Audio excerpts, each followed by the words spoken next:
Эфир Афима сахтили хопшча. Аусура яцнацой апсотили хопшра. Пресс-центр. Ойфпе минут курсыш яшо эфир шхақу апсотили хопшра. Канала джо. Бзила шабет хатырскус коллега шейха хаздара куртак кайтой тамшины кофунцем чай хабы Аслан Басари. Уважаемые коллеги, рада приветствовать вас в пресс-центре Абхазского телевидения. Сегодня на наши с вами вопросы ответит гендиректор РУП Черноморэнерго Аслан Георгиевич Басари. Добро пожаловать, Аслан Георгиевич. Здравствуйте всем. Аслан Георгиевич, начнем, наверное, с самого актуального. Это ежедневные отключения света и низкий уровень воды в водохранилище.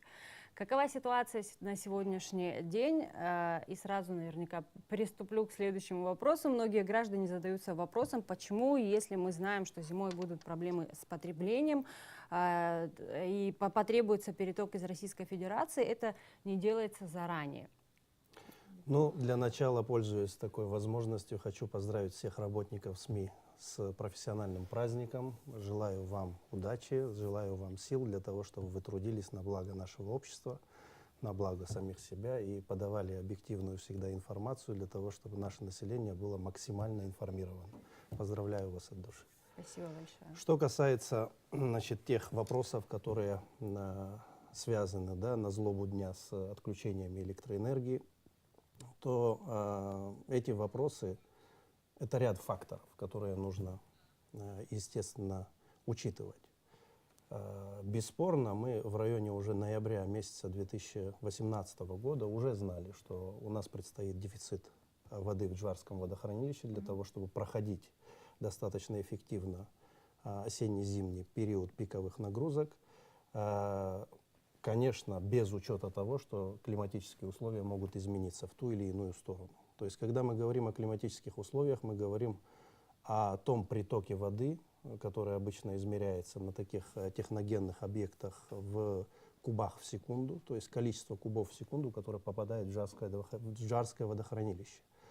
Соответственно, с ноября месяца, естественно, мы проводили совещания, консультации в рамках правительства и так далее. И, в принципе, в рамках совместной этой работы далее процедура заключается в том, что правительство Республики Абхазия обращается в правительство Российской Федерации на предмет компенсации того дефицита электроэнергии, то бишь, в кавычках можно сказать, воды, которой будет не хватать, для того, чтобы пройти с минимальными последствиями для нашего населения. Процедуры, видимо, затянулись чуточку, потому что, честно говоря, мы ждали перетока с 10 февраля этого года, и, к сожалению, большому переток получили только 27 февраля. А в силу того, что в водохранилище и вообще само водохранилище, оно, скажем так, конической формы, на более низких уровнях, при одинаковом даже потреблении вода срабатывается в разы быстрее. То есть при перетоке, который мы могли бы получить вовремя, естественно, мы бы и количественно тоже прошли бы в рамках этого дефицита в разы меньше, чем то количество электроэнергии, которое нам уже нужно для того, чтобы избежать отключений в рамках, значит, нашей территории Республики Абхазия. Благодарю. Коллеги, есть вопросы? Да, если можно. Да, пожалуйста. Анаит Гагарян, Чегемская правда. Меня интересуют итоги 2018 года и по поводу тех людей, которые годами не платят за электроэнергию. Вот если вы можете озвучить, какие суммы, да, долги, и если можете озвучить злостных неплательщиков тоже. Спасибо. Спасибо вам. На самом деле это животрепещущая тема. По итогам года у нас порядка 58% собираемость общая. Значит, когда мы говорим общая собираемость, речь идет о том, что это физические и юридические лица. По юридическим лицам у нас обычно собираемость 80-85%, с ними нам проще, потому что количественно их меньше, как абонентов. Собственно говоря, основные проблемы у нас заключаются в плоскости физических лиц. И в рамках физических лиц при собираемости порядка 38%, чтобы количественно было понимание, порядка 104 тысяч абонентов у нас вообще есть на территории Республики Абхазия зарегистрированных. То есть, если по годам смотреть, в 2015 году, если их было 78 тысяч, то сегодня уже 104 тысячи именно физических лиц. Это не говорит о том, что абоненты увеличились, это говорит о том, что идет постоянная инвентаризация, мы выявляем тех абонентов, которые не были зафиксированы в базе, и эта работа идет постоянно. Конечно же, я допускаю, что есть еще определенное количество этих абонентов, но это достаточно емкая работа, ее нужно проводить годами. Что касается собираемости, у нас в структуре энергосбыт, то есть той структуре, которая занимается этой собираемостью, работает порядка 300 человек. Соответственно, оснащены мы тоже, естественно, да, какой-то техникой для отключения и так далее, и так далее. И в этом случае понятно, почему мы более эффективно себя ведем с юридическими лицами. То есть охватить их в силу того, что они потребители большего количества электроэнергии, в разы проще приехать, отключить эти объекты и каким-то образом налаживать с ними взаимодействие. Конечно, это достаточно просто, хотя их тоже немало, их порядка нескольких тысяч. Но что касается физических лиц, вот простой пример. Это получается, что нужно отправлять на отключение, а когда мы говорим отключение, это нужно физически отправлять туда вышку с людьми, которые отрезают в бытовом, да, в бытовой такой терминологии, отрезают те линии, которые отходят на них. Соответственно, если мы просто даже посчитаем, какое количество затрат нужно для того, чтобы отключить каждого абонента, обычное физическое лицо, ну, при небольшом потреблении, хотя суммарно они дают колоссальное потребление, и в основном основная часть потребления у нас вот в рамках потребления физических лиц. Получается, что здесь мы безоружны. Мало того, бывают многоквартирные дома, предположим, для того, чтобы отключать того или иного потребителя, нужно физически ломать те же стояки. То есть это уже условно мы переходим в плоскость впоследствии ремонтных работ. И, естественно, физически этого тоже делать мы сегодня не можем. Хотя есть нормативно-правовая база, которая регулирует следующие вещи, что каждый потребитель обязан оснастить себя прибором учета. И только тогда обратиться в энергосберегающую, энергоснабжающую организацию для того, чтобы она приехала и просто опломбировала этот счетчик и поставила его в реестр. Соответственно, этого, к сожалению, у большинства наших потребителей нет. То есть потребитель считает, что даже если он не поставил счетчик, что это все нормально, мало того, если он даже не оплатил эту электроэнергию, если это не совсем злостные, скажем так, неплательщики, которые потребляют достаточно большое количество электроэнергии, или на своих домовладениях, если они разместили, предположим, какую-то коммерческую деятельность, то мы до обычных людей обычно не добираемся. То есть, ну, извините за тавтологию, то есть получается так. Потому что у нас и ресурсов таких нет, и физически это фактически невозможно сделать. Спасибо. Пожалуйста. Наталья Шульгина, информационное агентство «Абхазия-Информ». У меня будет два вопроса к вам. Первый. Люди все-таки просят уточнить население, какая часть Абхазии запитывается за счет российской электроэнергии, какая часть за счет Ингургэс. Это первый вопрос. В понедельник проходила сессия Народного собрания, как вы знаете, и депутаты рекомендовали правительству отменить решение по поводу отключения майнинговых ферм. Сейчас появилась очень интересная статья, где глава МВФ Европы говорит о том, что майнинг – это смерть для энергетики. Очень большое потребление, даже превышает, некоторые фермы столько потребляют, сколько многие большие города, многомиллионники. Депутаты считают, что майнинг – это очень хорошо. Я знаю, что вы еще осенью поставили вопрос о том, что майнинговые фермы будут забирать большое количество электроэнергии, и у нас будет дефицит. Ну и фактически депутат Алмаз Джоко сказал, что вы все свои грехи, так если образно выражаться, навесили на майнинговые фермы. На самом деле у вас там плохая ситуация. Видимо, скорее всего, подразумевалось, что вы плохо работаете и так далее, и вас даже собираются проверять там посредством прокуратуры и так далее. Пожалуйста, объясните, чтобы люди у нас достоверно знали, сколько у нас майнинговых ферм, действительно ли большая нагрузка, нужны ли нам сейчас в данной ситуации эти фермы, и вообще правильное ли решение приняли депутаты, обвинив вас в том, что вы плохо работаете. Спасибо большое за оба вопроса. Оба вопроса считаю очень актуальными. Начну с первого. Дело в том, что в продолжении вообще начала нашей беседы хочу сказать о том, что с сегодняшнего дня по 1 апреля выработка Ингургэс, а мы когда говорим Ингургэс, мы иногда забываем, что там две генерации есть, Ингургэс и перепадная ГЭС-1. Это два объекта, которые работают, которые функционируют и вырабатывают электроэнергию.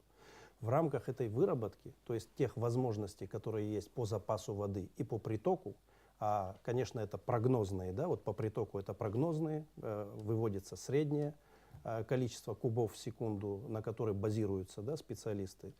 то в рамках этого, значит, возможностей по выработке до 1 апреля по всей генерации, находящейся на территории Республики Абхазия, порядка 160 миллионов киловатт-часов. Собственно говоря, по потреблению, это тоже прогнозное потребление, с сегодняшнего дня по 1 апреля потребление Республики Абхазия 226 миллионов киловатт-часов. Соответственно, получается дефицит той электроэнергии, которой нам будет не хватать в этот период времени. То есть это порядка 70 миллионов киловатт-часов.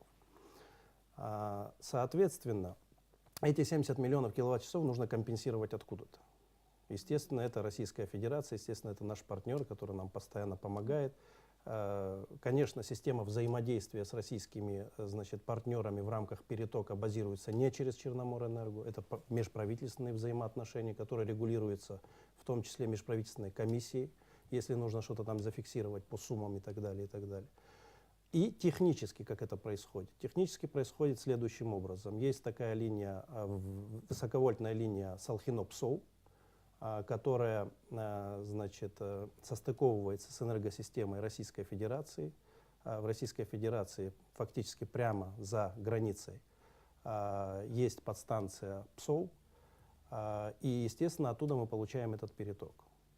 В рамках того перетока, который сегодня осуществляется, это по мощности порядка 120 мегаватт, хотя фактически у нас в среднем там будет потребляться в районе 80-90 мегаватт.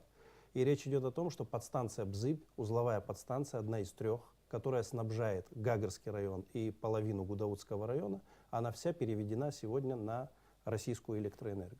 Остальная часть Республики Абхазия снабжается с той генерацией, которая у нас существует. Что касается второго вопроса, который был задан. Ну, во-первых, я, честно говоря, очень положительно отношусь к тому, что, наконец, за 25 лет депутаты парламента Республики Абхазия решили все-таки разобраться в тех проблемах, с которыми сталкиваются энергетики не один год. Потому что вопрос энергетики ни пресс-конференции, ни какими-то ответами на поставленные вопросы он не решается. Потому что это наука точная. И в точной науке есть определенные принципы. Это законы физики, да, и математические формулы. Соответственно, в этом отношении мы очень надеемся на то, что парламентарии, проведя это расследование, естественно, пригласят специалистов, которые будут разбираться в этом процессе. Мы, конечно, будем просить наш депутатский корпус, чтобы они сами лично выезжали на те объекты, с которыми связаны их вопросы, в том числе вопросы генерации, в том числе вопросы Ингургэса и перепадной ГЭС, для того, чтобы не только на уровне документации принимать какие-то решения, а тем более это специализированное направление, но и все-таки на профессиональном уровне. И тогда, мне кажется, все те вопросы, с которыми мы выходим в рамках инициатив, в рамках того, что тех ресурсов, которыми обладает РУП Черноморэнерго, как единый оператор сетей, их недостаточно для того, чтобы снабжать электроэнергией, качественной электроэнергией наших жителей в первую очередь, а далее в том числе и бизнес-площадки, да, коммерческие объекты, государственные объекты, я думаю, что понимание будет в разы больше, и это пойдет только на пользу энергосистеме. Что касается неких возможных обвинений и тех фамилий, которые вы озвучиваете, ну, вы знаете, я скажу как бы с улыбкой, во-первых, как сказал Жванецкий, если ты банан не попробовал, никогда не объяснишь, какой у него вкус. Это первый момент. Второй момент. Не всегда те или иные люди специализированы даже в постановке вопроса. То есть вопросы нужно задавать все-таки конкретные, четкие, ясные, понятные. Поэтому мы положительно воспринимаем это расследование. Я думаю, что при объективном подходе наши депутаты выйдут после этого расследования с очень детальным, насколько возможно детальным, но в силу того, что это все-таки не специалисты, детальным пониманием всех тех проблем, с которыми связывается энергосистема. И, может быть, это поможет энергосистеме, когда в том числе депутаты бюджетируют, да, те или иные отрасли, понимая, что тариф на сегодняшний день никто не поднимает, но мы работаем ниже себестоимости. Соответственно, для того, чтобы в том числе Абхазия потребляла в разы меньше электроэнергии, нам нужно устанавливать приборы учета у нашего населения, нам нужно приводить в порядок сети, в которых у нас колоссальные потери, нам нужно экономить ту же воду. Мы тоже знаем, что есть в той или иной степени договоренность по выработке и разделению этой электроэнергии с грузинской стороной, да, там 40/60, как это вообще регулируется, каким образом это все функционирует и работает. Поэтому, наверное, срезюмировав этот вопрос, добро пожаловать депутатам, мы очень их ждем и очень надеемся на государственный подход в решении или в понимании процессов, связанных с энергосистемой. Спасибо. Теперь, что касается майнинга. Дело в том, что, ну, вы знаете позицию РУП «Черноморэнерго», мы подходим к решению этого вопроса исключительно технически. То есть ли у нас возможности, и есть ли у нас мощности для того, чтобы предоставлять для этого вида деятельности, да, эти площадки или эти мощности. Мы ни в коем случае не являемся, скажем так, людьми, которые архаично подходят к этому вопросу. Конечно, есть новые технологии, есть системы блокчейн, мы все это понимаем, мы все это осознаем. Кстати, майнинг является самой, скажем так, первичной и низкой ступенькой в рамках вот всего такого блокчейна. Но, тем не менее, есть существующие реалии. И в рамках этих реалий вот мы сегодня в том числе, наверное, сталкиваемся с тем, что у нас нехватка электроэнергии. В количественном, значит, понимании порядка 18 майнеров на сегодняшний день отключены.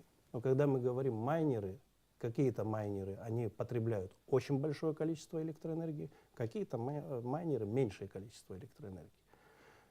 Суммарно те майнеры, которых мы отключили за тот период времени, как только у нас появилось постановление, значит, Кабинета министров, суммарно их мощность была в районе 10 мегаватт.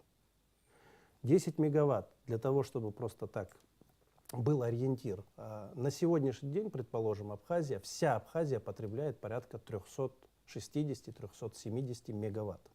Вот 10 мегаватт, наверное, мы понимаем, что это огромное количество электроэнергии, если вся страна потребляет 360-370 мегаватт. В летний период времени Абхазия потребляет в районе 200 мегаватт. То есть мы тоже можем сделать выводы. Да, у нас есть районы, в которых у нас сложная ситуация, это обычно туристические такие районы, да, это вот Гагарский район, там, часть Гудаутского района, город Сухум, там тоже повышаются нагрузки в летний период. Но суммарно Абхазия столько не потребляет в летние периоды времени. Теперь, что касается, значит, того, нужно это или не нужно, а есть ли у нас эта возможность именно со стороны энергетической, скажем так, безопасности. Энергетическая безопасность для меня, не как для руководителя, но и как для гражданина, в первую очередь заключается в том, чтобы подать электроэнергию обычному потребителю, то есть всем нам, да, домой, для того, чтобы было тепло и был свет. Что касается, значит, денежных средств, это тоже муссируется, да, вот сколько денежных средств, предположим, майнеры заплатили и не заплатили.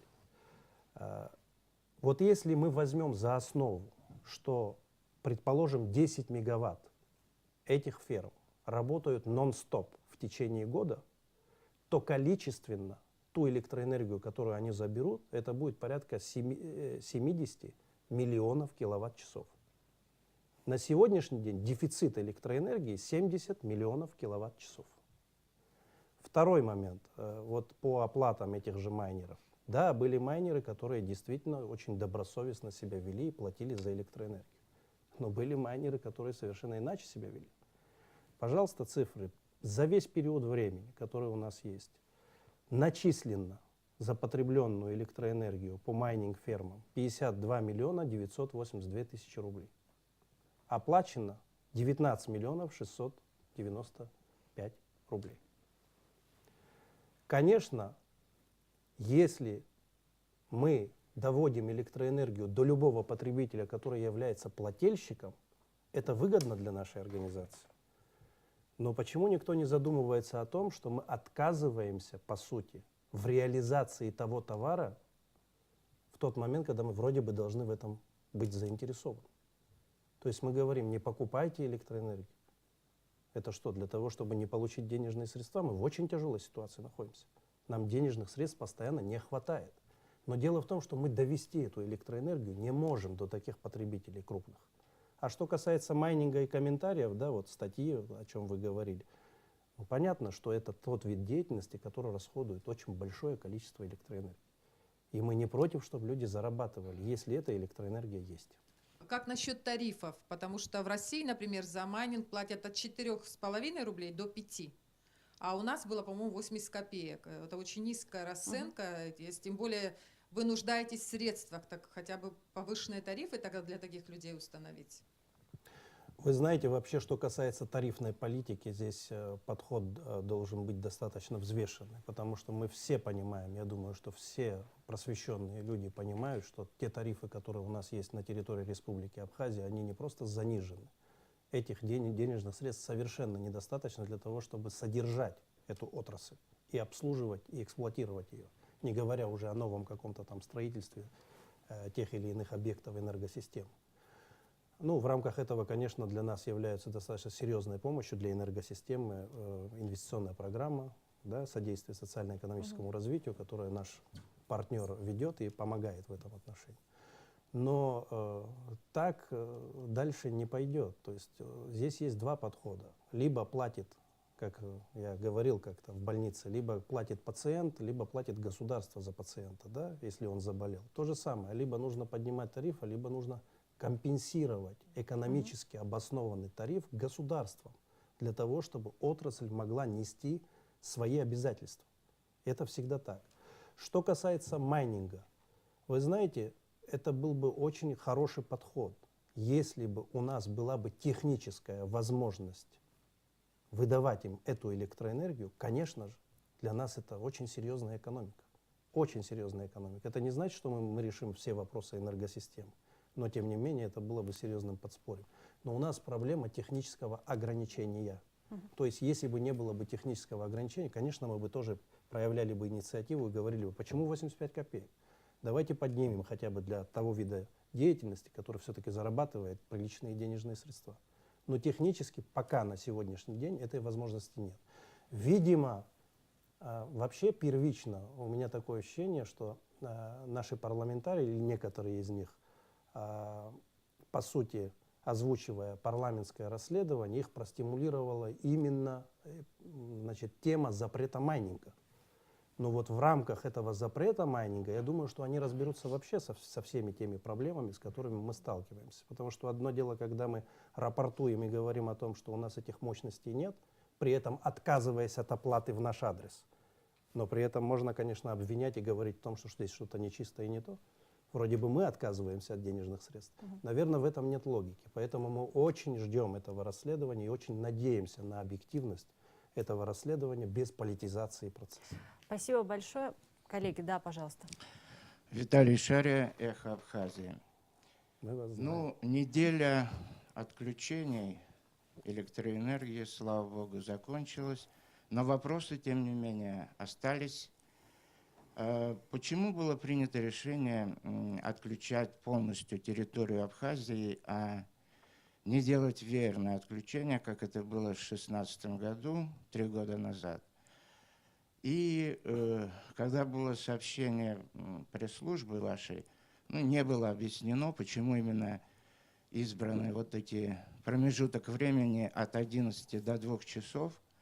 Ну, оставалось, как предполагать, я думаю, что, наверное, это потому, что самая большая нагрузка в это время, может быть, более светлое время и более теплое, я не знаю. И вот объясните это, и к какому вы выводу все же приходите, что более оптимальный вариант?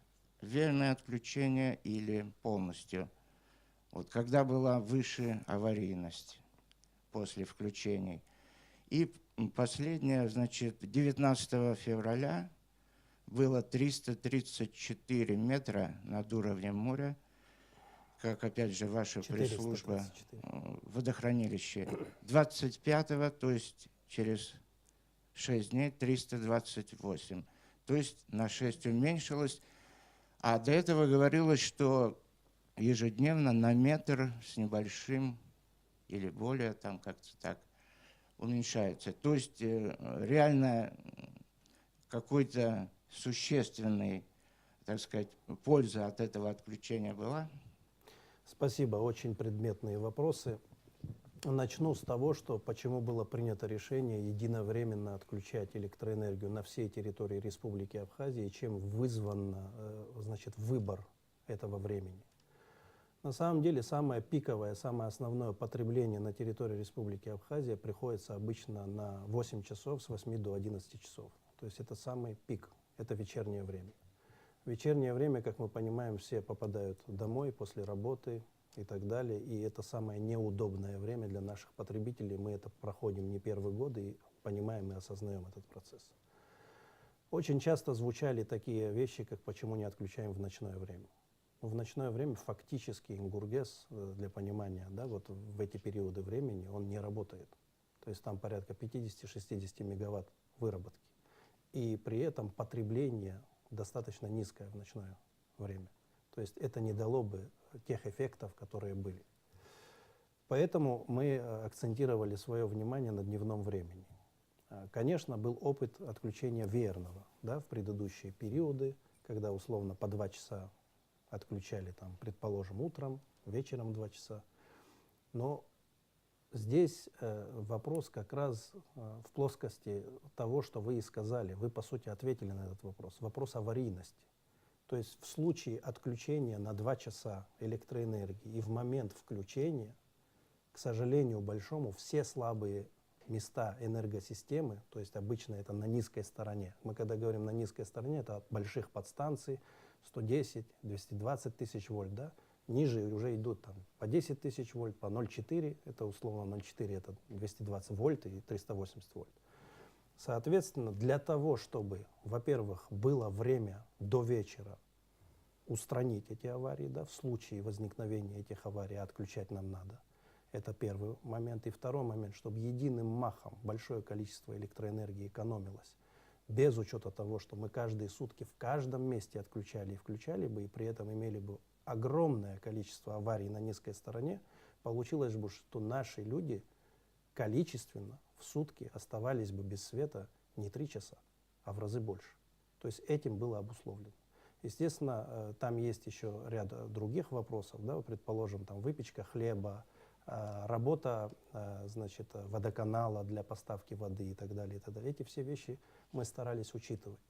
В любом случае, ну, мое мнение, какое бы время мы бы ни выбрали, это все равно дискомфортно для любого абонента. В любом случае это дискомфортно.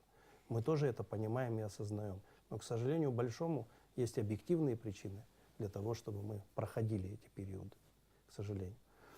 Если вы уточните еще те вопросы, которые у вас были. Почему на 6 метров все же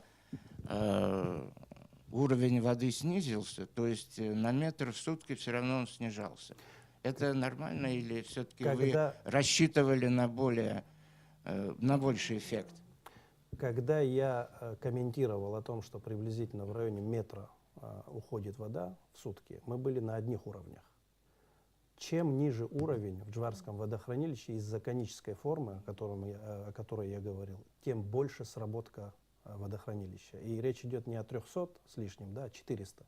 Потому что на уровне 420 метров речь идет о полной остановке ГЭСа. И он может работать исключительно только на притоке. А на притоке количественно, да, та вода, которая на притоке приходит по тем показателям, которые сегодня есть, это мизер.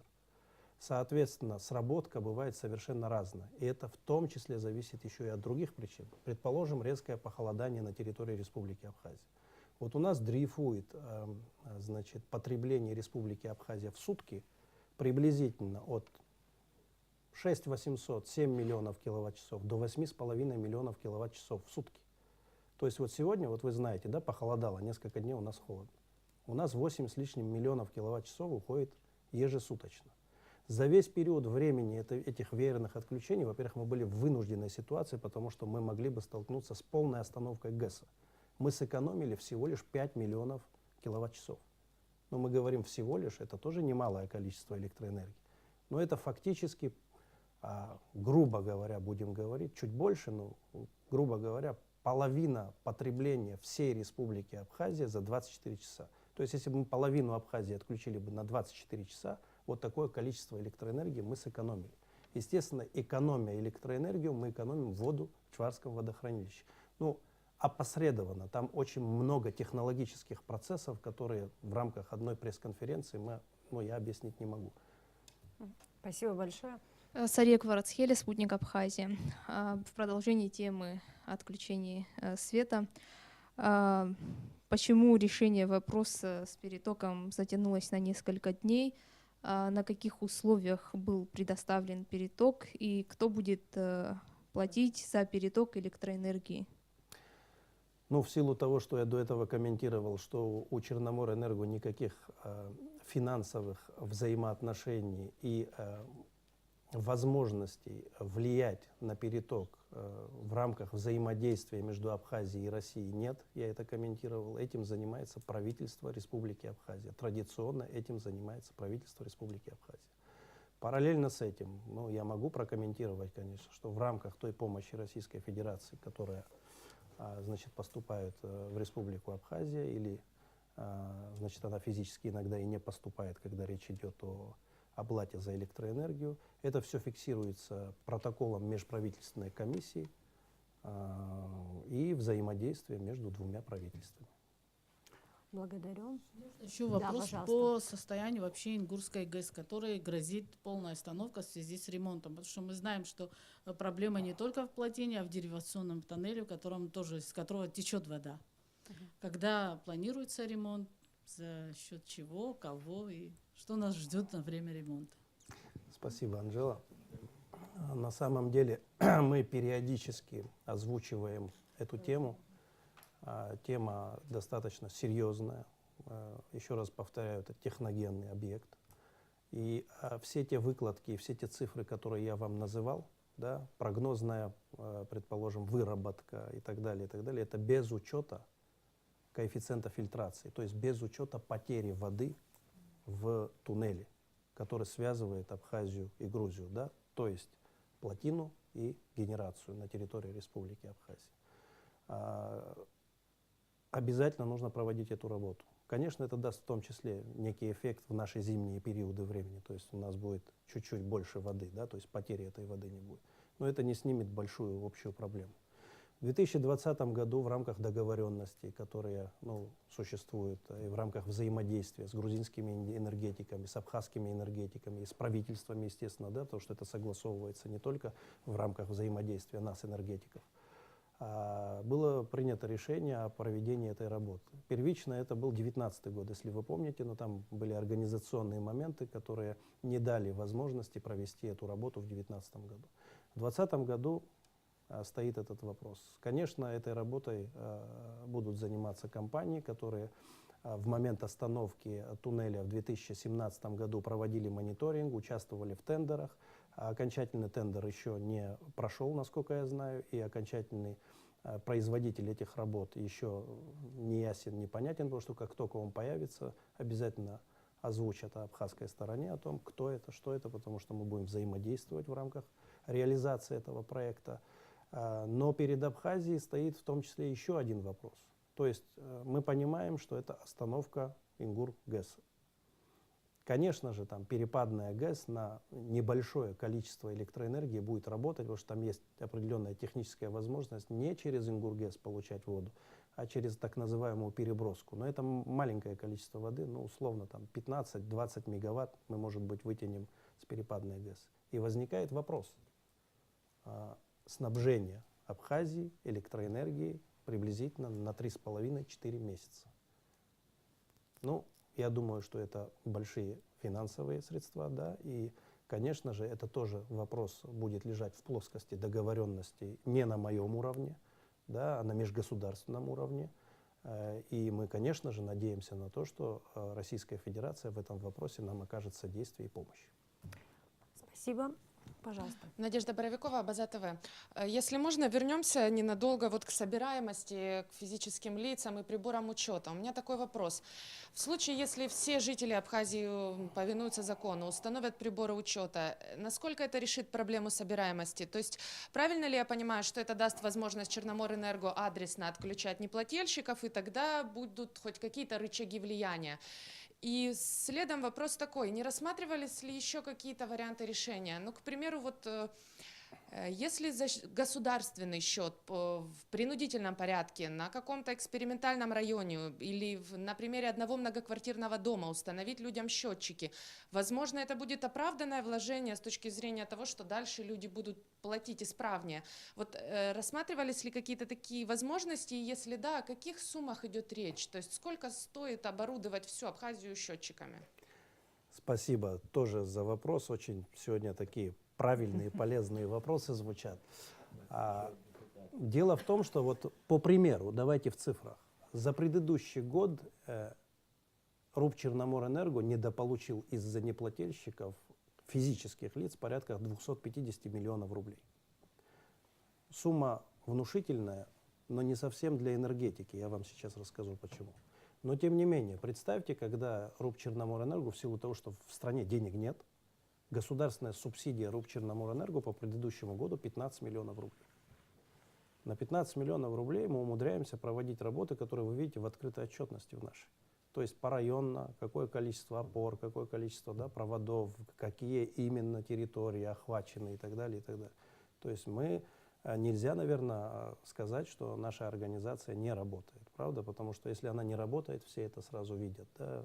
В том числе, когда не хватает воды в водохранилище, считается, что мы не работаем. Ну, это вещь такая относительная.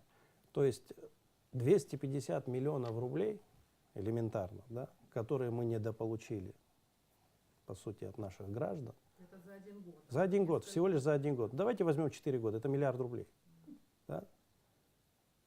Я думаю, что каждый обыватель в Республике Абхазия при наличии 250 миллионов рублей увидел бы воочию результаты этой работы. Мало того, в рамках тех денежных средств, которые поступали бы в РУП Черноморэнерго, мы можем прямо пошагово брать на себя мероприятия, вот как у нас инвестпрограмма реализовывается, да, развитие социально-экономического. То есть пошагово расписывать мероприятия, пошагово, значит, показывать и брать на себя ответственность в рамках тех сроков, которые мы реализуем. Теперь, что касается того, сколько вообще нам нужно для энергосистемы. Почему я так уверенно обо всем этом говорю? Потому что, по сути, вся Абхазия у нас давным-давно посчитана. Как по высокой стороне, так и по низкой стороне.